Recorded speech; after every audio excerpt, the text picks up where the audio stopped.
नमस्कार. न पाठवलेलं पत्र. लेखक महत्रया रा. याच्यातला एक धडा वाचून दाखवते. शिखराकडे नेणारा रस्ता सोपा नसतो. शिखराकडे नेणारा रस्ता सोपा नसतो. तुम्ही जेव्हा वाहन चालवता तेव्हा तुम्हाला रहदारीचा खोळंबा गृहीत धरावा लागतो. जेव्हा तुम्ही आरोग्याकडे लक्ष देण्याचा निर्णय घेता तेव्हा तुम्हाला जिभेकडे दुर्लक्ष करावं लागतं. प्राप्ती होऊ लागली की प्राप्तिकरही लागू होतो. आयुष्यात तुम्ही काहीही निवडलं तरी त्याबरोबर अंगभूत सकारात्मक आणि नकारात्मक गोष्टी येतातच. काटे नसलेला गुलाब शोधायला जाणं म्हणजे वेडेपणाच. नाण्याची एक बाजू तुम्ही निवडलीत की दुसरी बाजू तुमच्या वाटेला येतेच. कष्टविरहित सुखासीन आयुष्याची अपेक्षा करूच नका. अगदी महात्म्यांना सुद्धा विरहित सुखाचं आयुष्य लाभलं नाही. असं आयुष्य असूच शकत नाही. महत्वाकांक्षा जेवढी मोठी तितके प्रश्नाचे डोंगरही मोठे. तुम्हाला फक्त चालायचं असेल तर फारसे प्रश्न येत नाहीत. जेव्हा तुम्ही मॅरेथॉन म्हणजे शर्यत धावायचं ठरवता तेव्हा साहजिकच अधिक प्रश्नांना तोंड द्यावं लागतं.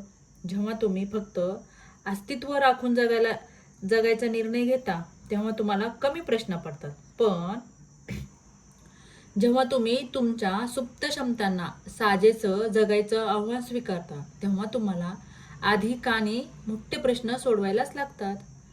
काठीचं एक टोक उचललं की दुसरं टोक आपोआप उचललं जातं.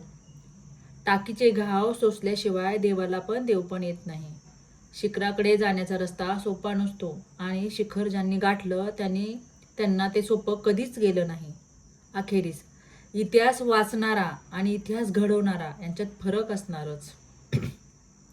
बायबलच्या अभ्यासगटामध्ये एकदा त्याने मॅलचे 3:3 हे सुक्त वाचलं.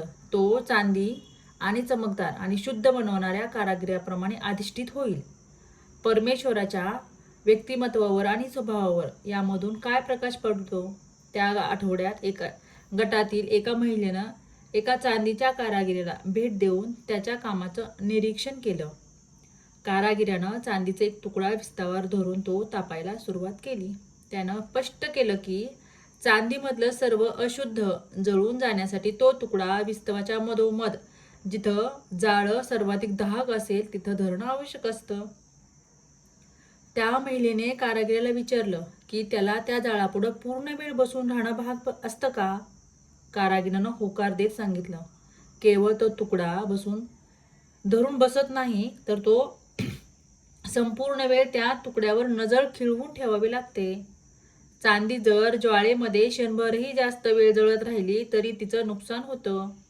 महिलेनं त्याला विचारलं, चांदी पूर्णपणे शुद्ध केव्हा झाली हे तुम्हाला कसं कळतं? त्यानं हसून उत्तर दिलं, सोपं आहे. माझं प्रतिबिंब त्यात दिसायला लागलं की समजायचं. तुम्हाला जर आयुष्याचे चटके बसत असले तर लक्षात ठेवा, परमेश्वराची नजर तुमच्यावर खिळलेली आहे आणि त्याचं प्रतिबिंब तुमच्यामध्ये दिसू लागेपर्यंत तो तुमच्यावर सतत लक्ष ठेवणार आहे. प्रत्येक माणसामध्ये एक प्रेक्षित दडलेला असतो. परमेश्वर मानव बनला तो एवढ्यासाठीच की मानवानं पुन्हा ईश्वर बनावं. आयुष्य म्हणजे तुम्हाला पळून टाकणारी भट्टी नाही, तर तुमचं रूपांतर शुद्धतम चांदीत होण्यासाठी तुम्हाला झळाळी आणणारी पावक प्रक्रिया आहे.